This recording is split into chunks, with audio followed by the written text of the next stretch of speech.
Hello, sir. Uh, this is not a well formulated question or anything, but the discussion around bodies kind of disturbed me a little bit, and I kind of sense that it came from a place of privilege, because sociopolitically, body has been made the center of discrimination at so many levels. Be it disabled bodies, bodies of color, or queer bodies. So bodies have been made the center of discrimination and is continued to, being made so. Where I'm going with this is, should we kind of acknowledge some kind of limit to spirituality? Because can spirituality, show us a way in all walks of life? Even the question that the previous questioner had asked about ghosts and such. Just imagine if I'm a schizophrenic and I'm delusional and I see things that are not really there for anybody else. So just because somebody else doesn't see it, it does not, make my presence non-existent, right? So again, I'm repeating the question, like, does spirituality have a kind of limit? Should it be, not be sought in certain cases like, social discrimination, or are there places where we have to set this aside and, put on? Right. You'll need to converse because there are a lot of things. So I don't think I It's can. not a question per se, like. Yeah, you want to discuss. I understand. Because I cannot have a monologue in this. There are a lot of things that you're trying to say. So why do you think that spirituality must have a ceiling somewhere? Not a ceiling. What I'm meant to say is, are we kind of giving a misconception that, all your answers can be found in spirituality? No. Spirituality does not talk of giving answers. It says the central problem is the I itself. And there lies the solution. If the I is the problem and the I is drunk and ignorant and it's asking a lot of questions, there is no point giving answers to those questions. In fact, spirituality has very few answers. It has a central solution, no answers. Of what use is an answer if it keeps the questioner alive? You give one answer, he'll come up with 4 more questions. A solution is something that dissolves the questioner. The questioner is the false I. The false I. And if that false I can go away, all kinds of things that make us suffer just disappear. That's spirituality. I think then my question would be, can everyone afford to be spiritual? How do you afford to not to be spiritual? Because if you're not spiritual, then you are making a mistake at the very first step of your existence. No, the discussion about the I, right? The questioner, it kind of reminded me of Ramana Maharishi's example. It's kind of, the fire which, the stick which you use to, keep the fire burning, and it finally Burns itself out. Yeah, But lovely I'm example. talking of, people who are living in a kind of delusional state, therein you can't, separate this I from the body or I from the mind. Right. So you gave an example. You said that, for example, somebody is, what did you say? Schizophrenic. Right. And that fellow is experiencing something, and that experience is very real for that person, right? And you're saying, how does it help? How does spirituality help that person? What apart from spirituality can help that person? The person has to know that the thing is not the truth. Truth is absolute. Absolute meaning 100% objective. Zero subjectivity in it. Or you could say pure subjectivity, in the sense that objects apart from the subject do not exist. Whatever you say. But truth is something that is not relative. We suffer when we take our condition as the truth. When we start seeing that it is something only for me, not only is it only for me, it is in fact rooted in me, then I in fact feel empowered by way of having a choice. If it is to me, then it can also be not to me. But if it's something is absolute, then I have no way of opting out. Please understand. If the temperature in this room is 27 degrees centigrade, there is no way I can experience 32 degrees. Right? Because that's what the temperature is. But if I'm feverish and I'm the only one experiencing a high temperature, then I have a choice. The choice is to get rid of my disease. Spirituality tells you whatever you are experiencing is your own subjective matter. Therefore, you have the power to modify your experiences. And even if you cannot modify your experiences, you can at least have control over your reaction and your attitude to your experiences. Have you heard of John Nash? You remember the movie? A Beautiful Mind? You remember what he used to experience? What was it? He was experiencing all kinds of things. And he was one of the greatest mathematicians in recent times. Game theory. Any mathematics students here? You'd know the importance of Nash. And he was seeing people, he was seeing places, he was seeing that little girl, if I remember correctly. That movie came around a decade back, so I don't read clearly. And how did he used to counter that? You remember that? He used to say, he would be seeing this apparition in front of me. There is this girl and the girl is saying something. So he would look around and try to detect whether others too are looking at her. Something like that? Am I mistaken? Something like that, right? And when he would see that nobody around him is looking at her, he would tell himself, it's only me, it's subjective. And if it's subjective, I give it no importance. I give it no importance and I move on. So spirituality, which is I awareness, is the only way to get rid of all that which infects you, afflicts you. So what else do you do? I had COVID, and one of the effects of COVID was that I developed tinnitus, rather strong one in one of my ears. So for the initial few weeks or months, I would be searching for the insects around that were making those noise. What is tinnitus? You constantly hear noise in your ear. Now I was used to having perfectly healthy ears, silence when silent. But now there is always a constant buzz, as if you have those insects that come around in the rainy season. So I would actually be looking around. Where is the noise coming from? Where is the noise coming from? Or I would be thinking there is something in the ear that's creating the noise, so I would be trying to clean it up. After a while, I learned.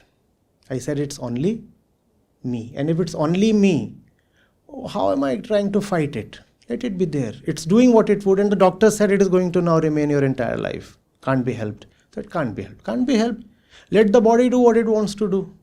I'll do what I want to do. Even at this moment, there is somebody speaking to me in my ear. Let him speak. I'm speaking to you. Do I have that choice? Do I have that choice? That's what spirituality asks you. Don't you have a choice? Don't you have a choice? Exercise that choice. Why must you needlessly suffer? Why must you be a slave to the body and therefore to the world? You have a choice to be your own master. But I'm sure it's not yet complete. Please continue.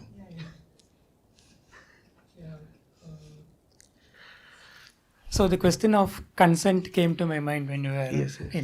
So yeah, when you are having the ringing in your ear, you're able to say that, like I'm the only one who's hearing it.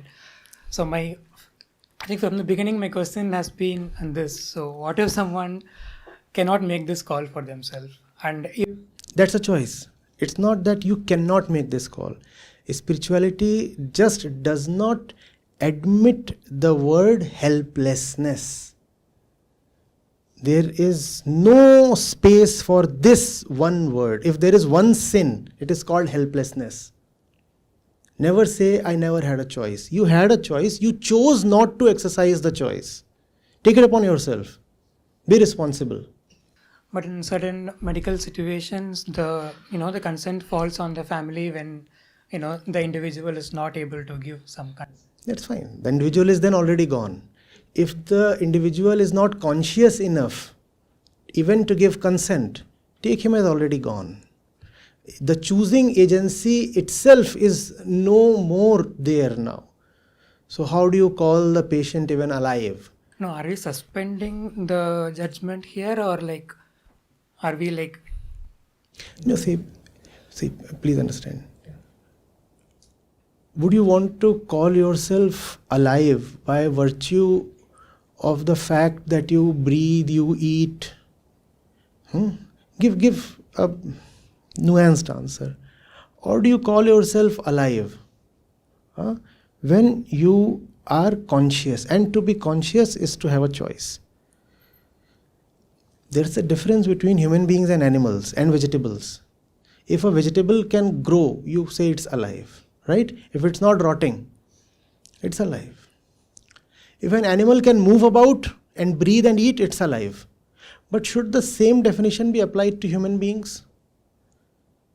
We are not animals. We are creatures of consciousness. We are alive only if we can know, we can experience, and we can decide.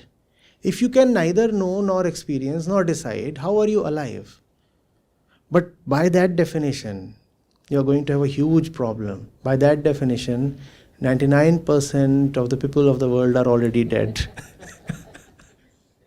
Because we move about, we eat, we do a lot of things. But are we really conscious enough to know and choose? Well, we are not. We run around like automatons. We are very deeply conditioned beings, machines. So we are actually not alive in the truest sense. But it appears at least that we are alive. When that person is there on the deathbed, not having any consciousness, and also the probability of him regaining consciousness runs close to zero, I do not see how we are still calling him as a living person. If I faint now and I'm not able to do anything on my own, am I good enough dead? The probability of your regaining consciousness, that remains to be seen. If I know that you can be brought back, let's say in 6 months, in 1 year, and the cost of bringing you back is not so high that it turns many others unconscious, then I'll want to revive you. Otherwise not. See, let's be very realistic. How can I keep one person alive if keeping that one person alive is tantamount to turning 10 others dead?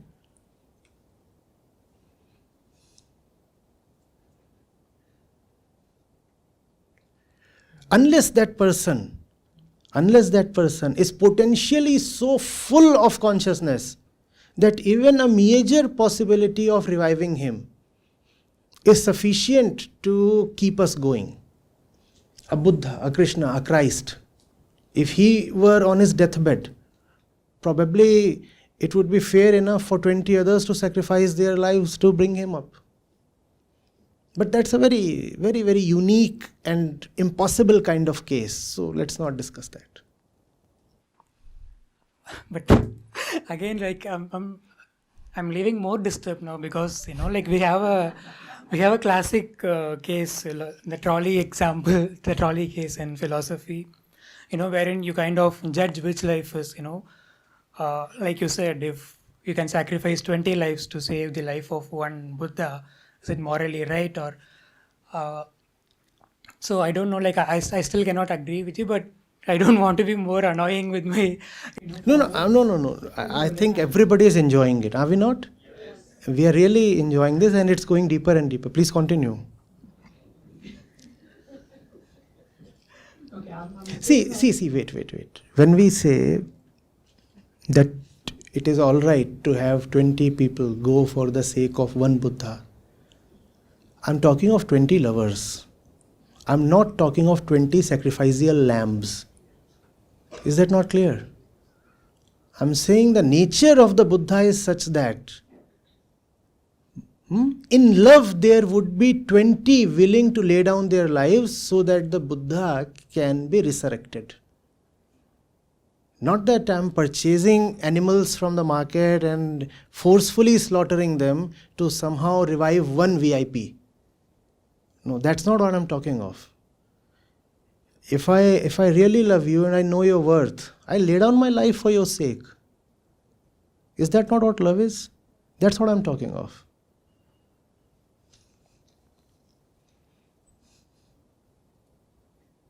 And I'm not talking of attachment. I'm talking of knowing your worth and therefore laying down my life.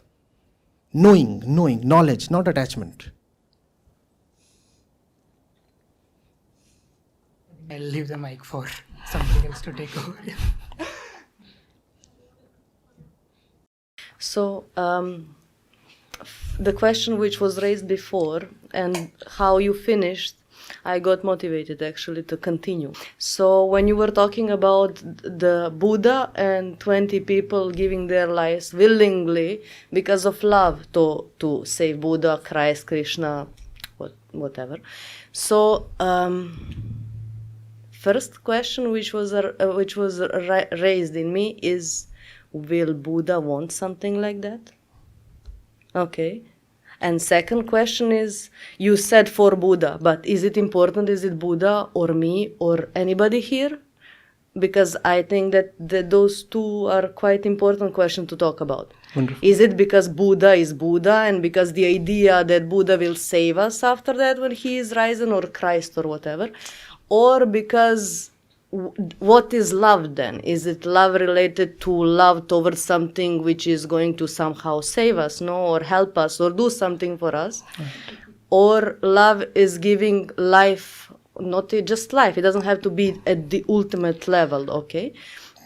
But actually the level of sacrifice, which is not anymore a sacrifice, because it's done by... Beautiful. So what's love? What's sacrifice? What's love? What's sacrifice? How does the whole thing happen? Who are we? We are conscious entities that seek contentment in consciousness. We want to be more conscious. We want to be absolutely conscious. Our consciousness remains blemished with all kinds of nonsense. We want to give that up. We want to be purer selves. That's who we are. Then what is love? And what is sacrifice? To give that up which impedes your ascension is sacrifice. If there is something that blocks you from rising upwards, it is sacrifice. And that's why sacrifice is no big deal, because you are only giving that up which was anyway unnecessary. In that sense, sacrifice and renunciation are one. What is love? Love is the desire to rise upwards. And if the desire is not about rising upwards, then it cannot be called as love. You want to be a better and higher self. You have that adulation, that respect towards that which is high up there. That is love. That is the purest definition of love. Is there a want there? Is want that important in that? That wanting exists. You see, there is nobody who does not desire. Is there anybody here who does not desire? In fact, we all would have desired of something or the other even in the last 10 minutes. Right? All desires are in some way forms of love. However, unfortunately, perverted forms of love. All desire is for your own betterment. Is that not? You desire something for your own sake.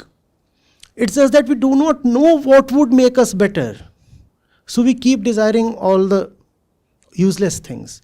When the desire is right, it is called love. When the desire is about getting something that would actually take you upwards, it is called love. So, there's this beautiful story by O. Henry, if I remember correctly,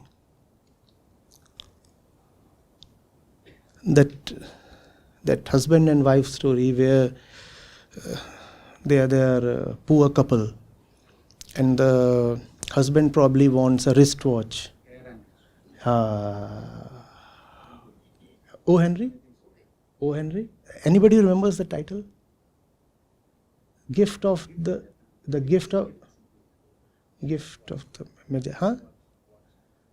No, not the watch. If somebody would Google, you'll know. But it's a very, very popular story. So we are talking of sacrificing. So what happens is this. So the husband wants a watch, and the wife wants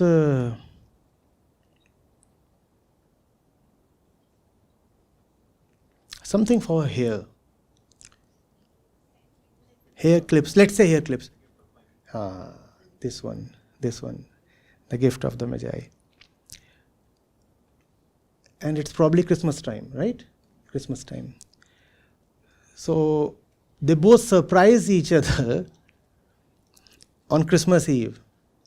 The wife has given away her hair to get the watch for the husband, and the husband has sold off something important, to the watch itself, to get the clips for the wife. That's how sacrifice operates. You do it for the other. You do it for the other, knowing perfectly well that what you are doing for the other would indeed be helpful to the other, wanting nothing in return. So you said, would Buddha want 20 people to lay down their lives for his sake? He won't. In fact, there is a beautiful anecdote from Buddha's life. We do not know whether these things happened or not, but if these stories exist, there is a reason. So the Buddha is going, and there is this butcher taking away a goat for slaughter. And the Buddha tells the butcher, why are you slaughtering the goat? Please leave the goat. The butcher says, but I kill the goat and I make my ends meet. There's certain money to be had. So the Buddha says, how much money? The beggar quotes the butcher tells an amount. Buddha is not having that kind of thing. So the Buddha says, fine, it's flesh that you would get from this animal, right? The butcher says, yes. So Buddha says, all right, you take that similar weight of flesh from my body and leave the poor animal.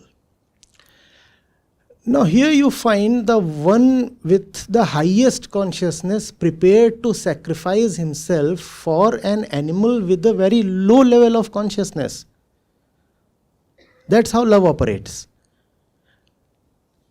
Love to the one who is at a low level of consciousness is to aspire for a high level. And love for one sitting on the Himalayan peaks of consciousness is to be compassionate towards those who are at low levels. And for their sake, if needed, lay down your life.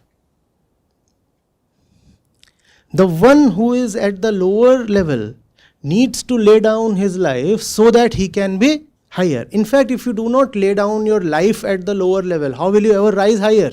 You will continue to be existent at the lower levels. So if you are here, then you need to quit your life at this level so that you may rise up. And if you are up, then by the virtue of being up there, you get so much compassion that you are prepared to lay down your life for the ones who are lower down. Now you do not know who must die for whom. Is there a higher and lower level if you're there? If I do not answer this question, why would you remain dissatisfied? Because this question is asked so that you can move to a higher level. The existence of this question itself proves that there indeed is a lower and a higher level. Otherwise, why will you ask a question? Because you mentioned. That does not make it obligatory on you to do anything. No? Does anybody like being lied to? When there is something in front of you, you want to know its truth, right? We all have a natural love for higher levels of consciousness. It's our duty to do justice to that love. We exist for the sake of that love. All this that is happening here, what is this? This is an exercise in love. Love not in the sense that, you there are loving a mortal person here or vice versa. Love in the sense that we are sitting here to raise ourselves up. And that is what is called the action of love. To raise yourself up. I am attracted towards the highest. That's called love. And therefore, all attraction towards anything other than the highest is not love. We may call it as love, but it is not love. So example, if you say, I love chicken, that's not love. Even the love that we exhibit towards, most of that we exhibit towards our families, our girlfriends, boyfriends, or this or that, that's hardly love. Because that hardly ever amounts to a rise in consciousness.